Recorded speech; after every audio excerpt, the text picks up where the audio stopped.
Shalom uvracha, shalom, aloha to everybody, and welcome to yet another pop-up episode of my Torah Talks.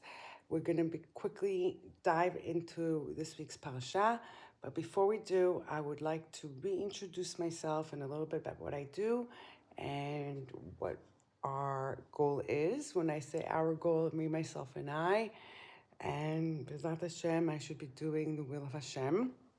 My name is Sarah Sarit, and I've been living in Yerushalayim for 20 years now. I've been learning and teaching and growing Torah for the past 30 years of my life and more.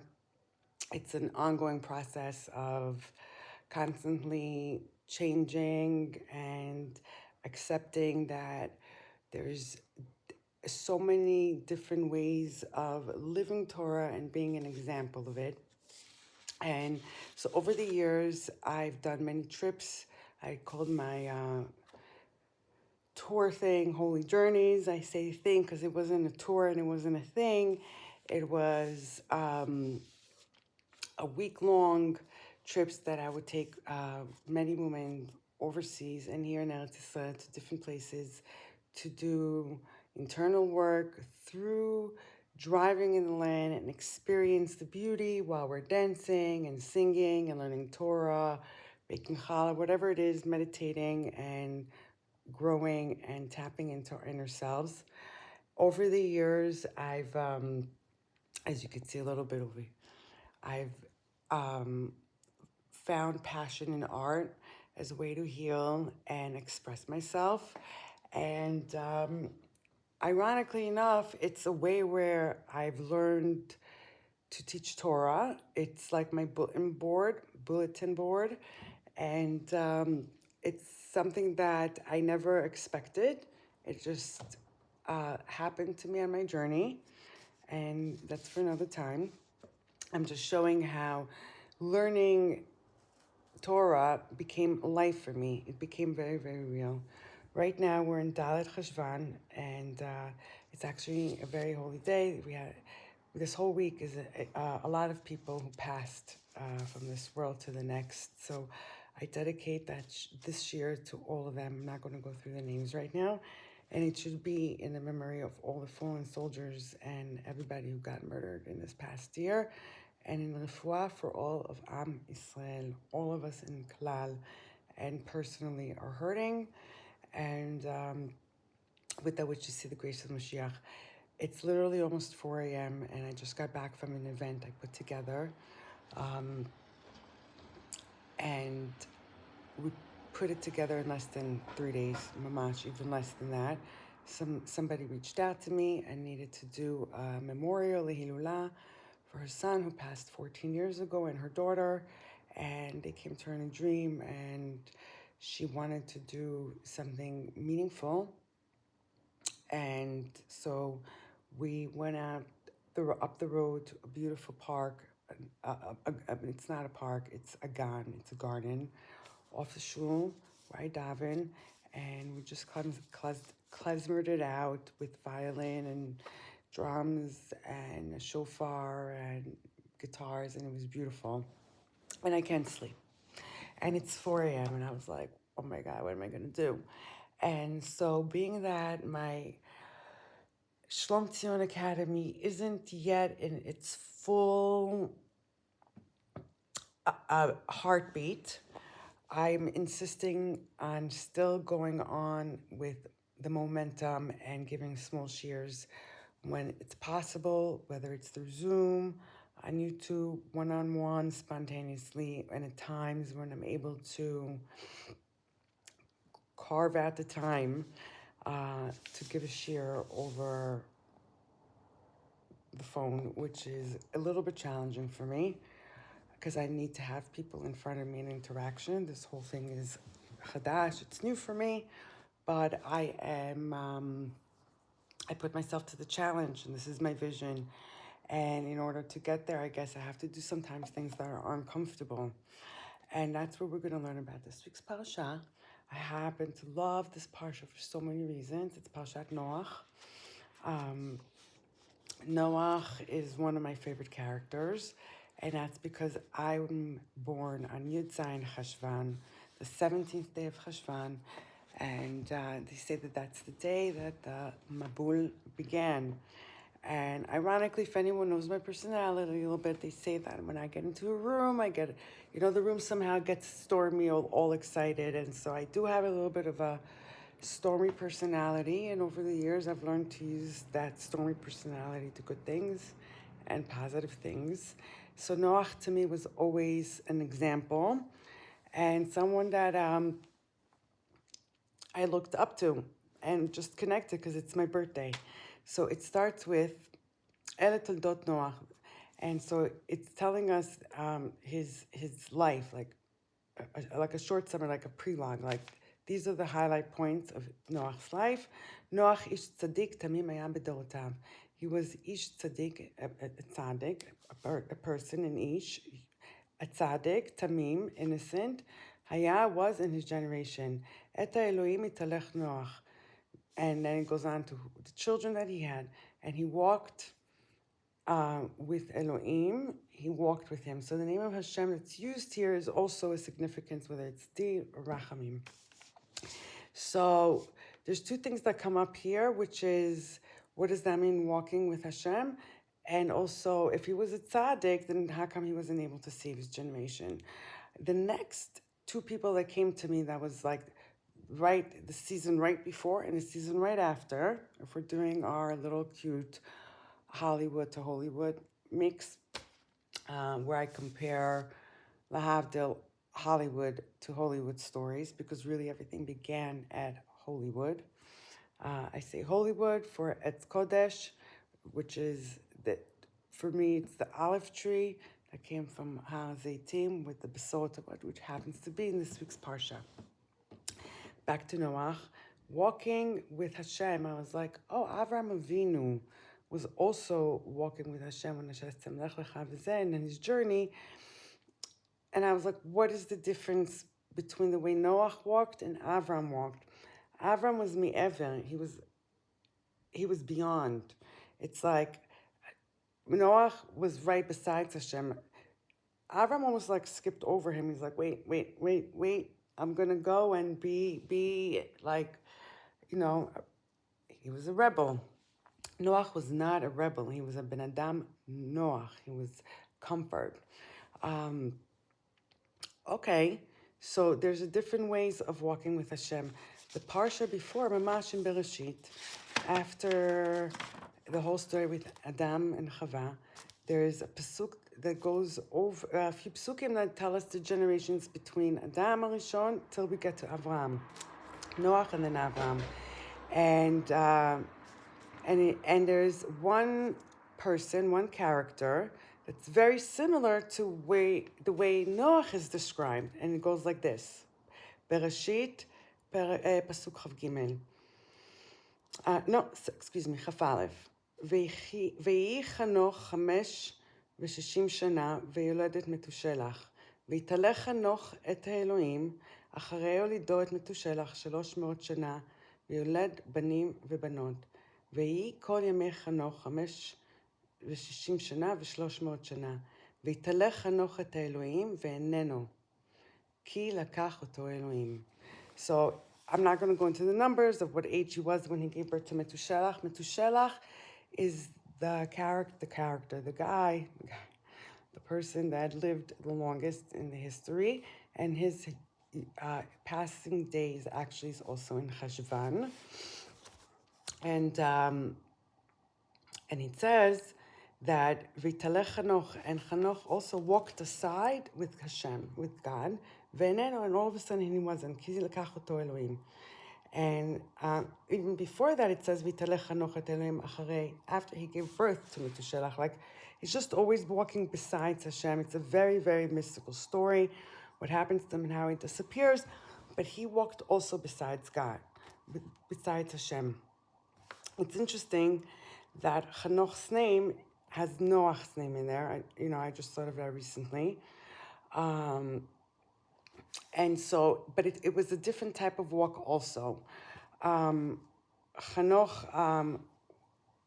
in the Haggadah, in the Mefarshim, it says that he walked in Gan Eden with Hashem, and Hashem taught him things and so on. His love for Hashem was very innocent in a different way. He was very passionate about him. But with Noach, it was different. It says, Noach is tzaddik tamim hayam b'dorotav. So if it was a tzaddik, how come he couldn't save his generation? And I've mentioned in my other shares before, being a tzaddik is not being perfect.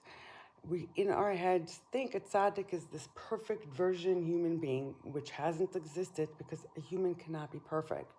Otherwise, it would be a statue. And Hashem specifically says, do not worship statues. Do not worship the idea of being in one way. You always have to change. You always have to progress. And Noach, he had it hard. He had to convince his people something specific. No one listened. And he had to build this tent, this ark. He didn't sleep for the whole year. He was constantly feeding all the animals and cleaning up their poops. Mamash, he did not sleep all year. He totally experienced PTSD. As soon as the ark started, floating away, he heard banging of all his friends, his neighbors, and his local, beloved people all having to drown. That noise, that echo probably stayed with him the whole year, but he still had the love and commitment and the loyalty to take care of all the animals and whatever else Hashem asked him to do. And then he comes out, and then we have the first alcoholic. He gets drunk. Do you blame the guy? You kind of lose your vessels. And so a tzaddik doesn't get drunk. A tzaddik doesn't get traumatized from all that noise. There's a lot of things Noach went through as a human being. So how is he a tzaddik and tamim? And Noach means comfortable. That sometimes when we're not at our best and we're still walking with Hashem on our side and are able to say to him, to ourselves, right now I am not in my best behavior, but I'm okay with that. I am comfortable right now that I'm not doing my best. Even though I'm not, but ani kabel et zeh, tekabli et zeh, that I'm going to make a mistake. Accept the fact that I'm not perfect. I'm accepting the fact that I'm going out to take a test today and I might fail. Even if I don't, and even if I did, to know that that's part of the talich. And so, to me, Noach was just not comfortable, oh yeah, I'm comfortable with, he just, not with that, giving, nonsense stories and coming up with excuses why he can't be at his best, saying, to him, your own self and your creator or whatever it is that you want to call it. I want to do this. I want to be there. I'm not able to right now. It's heavy on me. Or I'm too afraid. Just to be honest, the reason I am not going to do certain things right now is because I still have fear in me. Hashem, I still have fear in me. I know I still have certain fears in me, even though I really believe in Hashem. So how is it that I could say I have fear in me and believe in Hashem? I'm accepting the fact that I've been through a lot, and there's certain things that can trigger me, and I'm working on it, and I'm aware of it. Do I love it? No, but I'm accepting it. I'm being noach with Hashem, being comfortable with him. At the end of the day, when you come home to your Abba or Ima, your best friend, your husband, your wife, whatever it is, you just want to put your head down and be like, I was so gross today, and I'm still great. And just be comfortable with your beloved and just be you, and be uncomfortably you and be comfortably on you. And that's Noach. And, the world was destroyed, and so we also come from Noach. We come from Adam, we come from Noach, we come from Avraham, we come from Noach, and then he gets 3 kids, and nations get split up, and there's so much history there. I cannot wait. God willing, Hashem should give me the privilege to give over a lot of the history and the maps of the 3 children, and it literally goes into details, each child, who their children were. And say, what does it matter? We're Jews. No, it matters because it all maps out and everything matters. If it's in the Torah, if it was written down in black and white, then it's chashuv. It's not just the black letters, it's also white letters. And part of the gift of being dyslexic is learning to read in between the lines. So in the end, what was hard for me, my curse, was the biggest blessing. And we learn that also through the stories of the Torah. And I was saying that B'ezrat Hashem, I have these charts that I've put together to show in the maps where each nation went and how it connects to our history today. It's important to know where we came from in order if we want to know where we want to go. Because if you don't know where you are, really, because you can't know where you are unless you know bemet who you are. You can't just say, oh, I'm a Jew, or I'm a Sephardi Jew, I'm an Ashkenaz Jew. There's so many, even the Ashkenaz, even the Sfard. And really, even before that, lo haya Sfard or Ashkenaz. We all came from something way before that. And we cannot forget that we have the tribes that are lost. And so much more that we don't know about. I'm learning new things all the time, and I'm blown away every single time. I'm like, oh my God, I thought I understood the Torah for like a minute. And as soon as I understand something, I realize I understand klum. Yesh mi'ayin. And I have to keep relearning the Torah. We all do. That's why we always have to review it. I didn't even do Parshat Bereshit fully yet. And there's so much to learn about. We're already going into, after Noah, we're going into Avraham Avinu and Sarah. So much going on there because all this war that's happening now is, according, to the news, Ishmael and Hamas, and it's more than that. And Avraham Avinu was some guy. I think he was a charmer. He was a great businessman. He was a rebel. He just knew he was smart. He bought real estate. His wives loved him. They got jealous over him, which is normal because part of love is jealousy a little bit. If Sarah didn't get jealous and be cool, like, oh yeah, sure, Hagar, come chill out with me, it'd be a little bit weird. Like, why aren't you jealous? It's like there's a second of that and shouldn't take over. And that jealousy caused an entire story. And then once Sarah Imenu passed away, somehow we always skip this part of the story. Mamash in Parshat Sarah, right after she passed away, we speak a little bit about Yitzchak, and then we forward a few episodes right before the season ends. And Avram gets remarried to Ketoret, and there's machloket whether Ketoret is Hagar or it's a new person. Ketoret is the essence, like a smell. It's to improve. It's to לחדש, להקטיר את עצמך, to refine yourself. So they say Hagar refined herself, even though that's not even so simple about her refining herself and being Keturah. Regardless, Keturah and Avram, Daddy Abe, had 6 more children. And also in the Torah, mamash, milah milah, ot ot, it says the names of the children, where they went and who they are on the map today. And I think it's so important to take those 6 nations and split them up, and they named their children, and see on the map, on the ancient maps, where that lines up to today. And if you do that, it's unbelievable, like how everything is so mapped out already before, and like obviously it's there, but it's more than what we think. I don't even have enough time or the vessels to understand all of it, but it is exciting and very challenging to learn new things. And I've been homeschooling myself, and I've been doing some private courses and touring and always studying, and of course always walk around Jerusalem and looking around the streets and finding new street and lanes and just stopping, taking pictures of it, Googling it, and opening up Sfarim and books and doing research. As you could tell, I have all these books all around hanging in there. With the hopes that knowledge is power, and in order for us to bring peace to our nation and to our own homes, to our own selves, we must take responsibility.